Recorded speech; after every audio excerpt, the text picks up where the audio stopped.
आज ये वक्फ बिल जो हमने लाया है वो सही मायने में माइनॉरिटीज का उद्धार करने के लिए, जो पिछड़ा मुस्लिम वर्ग है उनको आगे लेके आने के लिए, बच्चों को हो, महिलाओं को हो, रिप्रेजेंटेशन देने के लिए ये बिल सही मायने में यहाँ पर लाया गया है। इसके पहले इस बिल में कभी भी संशोधन नहीं हुआ था।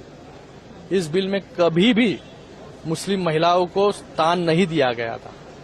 आज भी विरोधी पक्ष जो है मुस्लिम महिलाओं को रिप्रेजेंटेशन नहीं मिलना चाहिए इसलिए अपोज कर रहे थे। जैसे इन्होंने 3 तलाक का अपोज किया, 370 का अपोज किया, शाहबानो का अपोज किया। जब इस शाहबानो केस में सुप्रीम कोर्ट ने एक मुस्लिम महिला वर्ग को न्याय देने का काम किया था, उस मुस्लिम महिला से उसका न्याय हक छीनने का काम इस सदन में कांग्रेस ने बिल लाकर किया।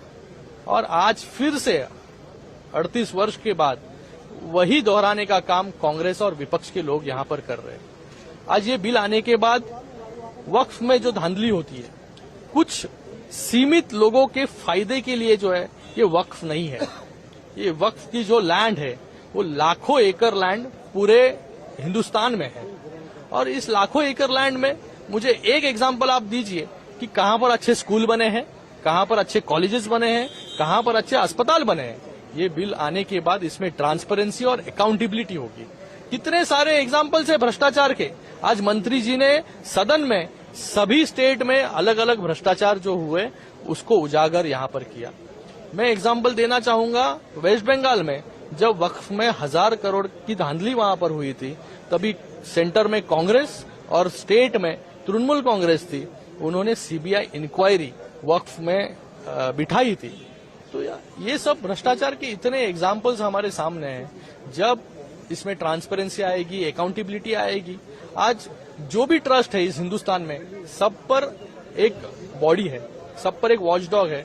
आज हमारे चैरिटी कमिश्नर्स हैं जो पूरे ट्रांजैक्शंस देखते हैं, लेकिन यहाँ पर तो किसी की कोई गुहार लगा ही नहीं सकता। अगर इसके अंदर कुछ धांधली होती रहेगी तो लोगों को अगर अच्छे स्कूल चाहिए, अस्पताल चाहिए, गरीब मुसलमान को अच्छी सुविधा चाहिए, तो वो कहाँ जाए? वो कहीं नहीं जा सकता। लेकिन इस अमेंडमेंट के बाद वो गुहार अपनी लगा सकता है, अपना हक जो है वो मांग सकता है। इसलिए बिल बहुत ही जरूरी है। सर, जेपीसी में भेजने के लिए खुद ही सरकार ने रिकमेंड किया। आपको लगता है जो सवालात विपक्ष ने उठाए थे, जो आशंकाएं जताई थी, जेपीसी में वो क्लियर हो जाएंगी? देखो, आज विपक्ष को सबसे ज्यादा बोलने का मौका सरकार के माध्यम से दिया गया। सबसे ज्यादा लोग विपक्ष के बोले और उन्होंने अपनी बात रखी। कुछ कम लोग, गिने चुने लोग ही फक्त सत्ता पक्ष से बोले और सभी की मांग थी कि जेपीसी में जाए, ज्यादा से ज्यादा उस पर डिस्कशन हो। आज जेपीसी उनका भी सुनने का काम सरकार के माध्यम से हुआ। वो बोलना नहीं चाहिए बाद में कि हम डिस्कशन हुआ नहीं और ऐसे ही बिल को पास कर दिया। हम सर्वसम्मति से बिल को पास करना चाहते, इसलिए जेपीसी में वहां पर बिल को भेजा गया है, जहां पर सभी पार्टियों का रिप्रेजेंटेशन होगा और उसके बाद बिल फिर से संसद में आएगा, उसके ऊपर डिस्कशन होगा और फिर वो बिल पारित वहां पर होगा। इतना ही कहना चाहूंगा, ये बिल ऐतिहासिक है। बिल आने के बाद पिछड़ा मुस्लिम वर्ग जो है, जिनकी आज तक कोई भी नहीं सुन रहा था, उनका सुनने का काम सरकार ने किया है और वक्फ अमेंडमेंट बिल आने के बाद उनको न्याय और उनको आगे लेके जाने का काम सरकार यहां पर करेगी।